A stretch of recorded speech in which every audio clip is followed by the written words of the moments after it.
Sakal Gunarnavasha Vande Guru Sri Charanaravindan.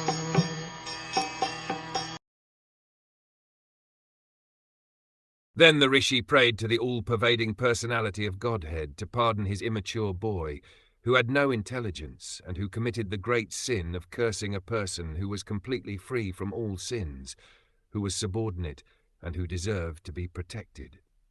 Everyone is responsible for his own action, either pious or sinful.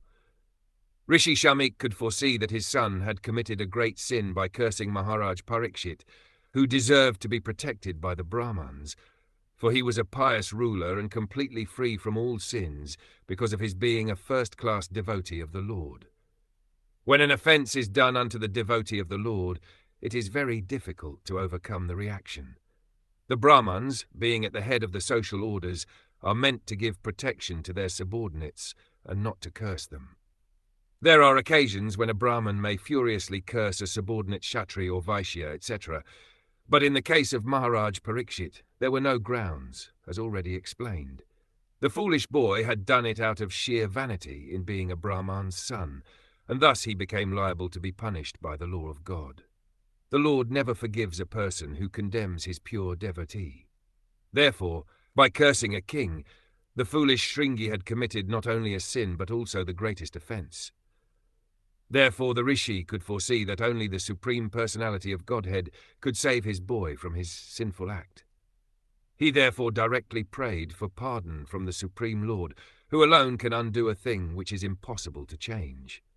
The appeal was made in the name of a foolish boy who had developed no intelligence at all. A question may be raised herein that since it was the desire of the Lord that Parikshit Maharaj be put into that awkward position, so that he might be delivered from material existence, then why was a Brahman's son made responsible for this offensive act?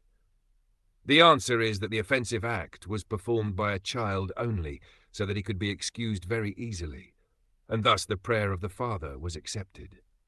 But if the question is raised why the Brahman community as a whole was made responsible for allowing Kali into the world affairs, the answer is given in the Varaha Puran, that the demons who acted inimically toward the personality of Godhead but were not killed by the Lord were allowed to take birth in the families of Brahmins to take advantage of the age of Kali.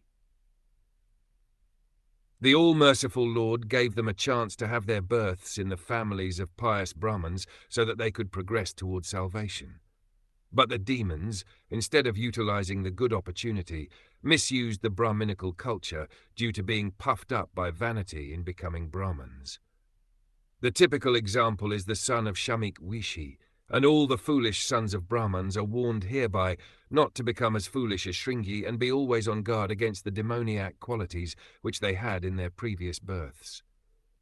The foolish boy was, of course, excused by the Lord, but others, who may not have a father like Shamik Ṛiṣhi, will be put into great difficulty if they misuse the advantages obtained by birth in a Brahman family.